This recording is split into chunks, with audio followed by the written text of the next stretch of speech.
Euh, la multiplication des termes identiques avec des puissances différentes dans le calcul littéral, on utilise pour cette multiplication la même règle que pour le calcul numérique simple. À titre de rappel, ici, pour multiplier 3 puissance 2 avec 3 puissance 4, pour faire cette multiplication, nous allons procéder de la manière suivante. On va reprendre ce qui est en bas de la puissance, le nombre 3, et la puissance, ce sera la somme des puissances de chacun des termes. 3 puissance 2 multiplié par 3 puissance 4, ça fait 3 puissance 2 plus 4, ça veut dire 3 puissance 6. On va appliquer cette règle avec des termes où apparaissent des variables et des lettres. X carré fois x puissance 4, pour effectuer cette multiplication, nous allons devoir utiliser la même règle. Le résultat, c'est x puissance 2 plus 4, ça veut dire x puissance 6. On peut un peu compliquer l'affaire en ajoutant une coefficient à nos deux termes. Ici, on a 3 qui multiplie a carré, multiplié par 5a puissance 8. Le résultat, pour obtenir le résultat, on multiplie les deux coefficients. 3 multiplié par 5, ça fait 15. Et a carré multiplié par a puissance 8, ça fait a puissance 2 plus 8, a puissance 10. On peut encore aller un peu plus loin. On va vous donner un autre exemple, y cube qui multiplie 2y. Pour faire cette multiplication, on multiplie les deux coefficients. Le coefficient du premier terme, y cube, le coefficient est de 1, une fois y cube. Y cube, ça veut dire une fois y cube. Alors, le coefficient 1, on ne le met pas parce que c'est évident. Et pour le deuxième, on a un coefficient de 2. 2y, le coefficient, c'est de 2. Donc 2 fois 1, ça fait 2. Et puis, on va multiplier maintenant y cube par y. Y cube par y. Y, c'est y puissance 1. Souvenez-vous, un terme à la puissance 1, on ne met pas la puissance. Y puissance 1. Donc y puissance 3 fois y puissance 1, ça fait y puissance 4.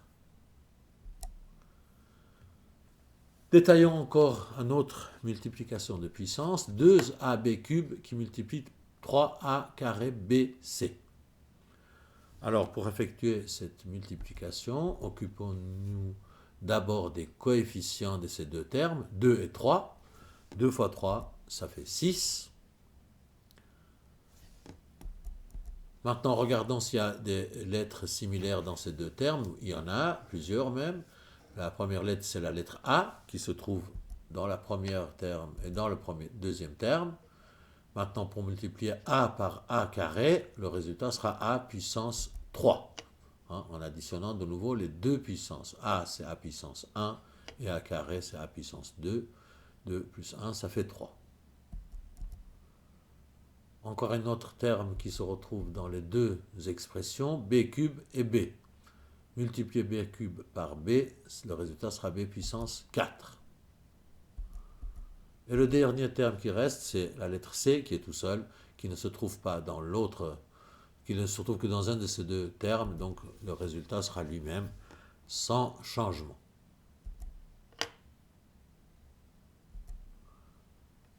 On peut aussi évidemment diviser deux termes avec des puissances en suivant des règles très similaires à la multiplication. X puissance 5 divisé par x puissance 3. Voilà un exemple de division de termes identiques avec des puissances différentes. Le résultat s'obtient en faisant la soustraction des deux puissances. X puissance 5 divisé par x puissance 3. Le résultat, c'est x puissance 5 moins 3. Ça veut dire x puissance 2. Donc, lors de division des termes identiques avec des puissances différentes, on fait une soustraction des deux puissances. Voilà encore un autre exemple de division, mais représenté sous forme de fraction. Les règles sont identiques. Pour faire cette division, d'abord on divise les deux coefficients des deux termes. On divise 6 par 2. Dans ce cas-là, ça nous donne 3. Et on divise x puissance 7 par x puissance 2. Ça donne x puissance 7 moins 2. ça veut dire x puissance 5.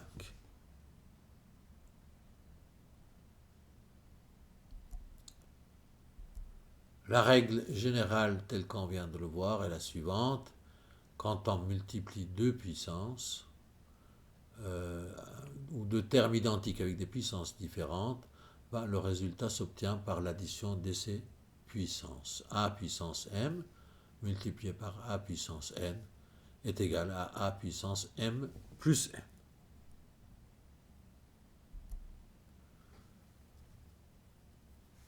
Dernière chose à savoir sur les puissances et les opérations qu'on peut effectuer sur ces puissances, c'est la règle suivante. Comment élever une puissance à une autre puissance?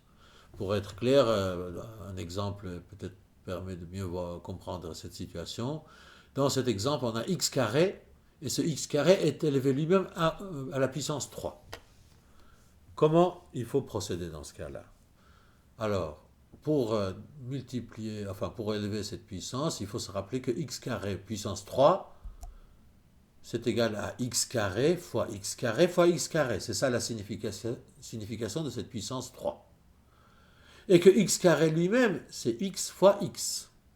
Donc on peut écrire x carré puissance 3 sous forme de x fois x fois x fois x fois x.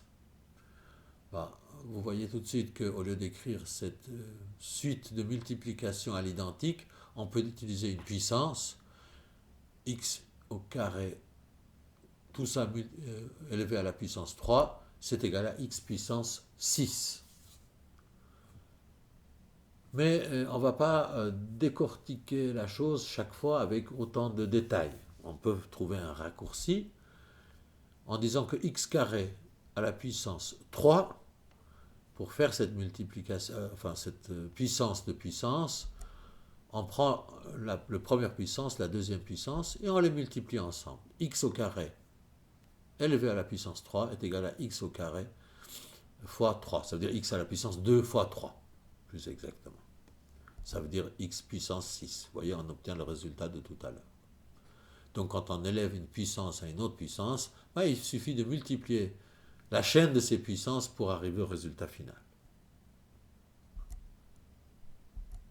La règle générale donc pour élever une puissance à une autre puissance, c'est de dire que a puissance m à la puissance n est égal à a à la puissance m fois n.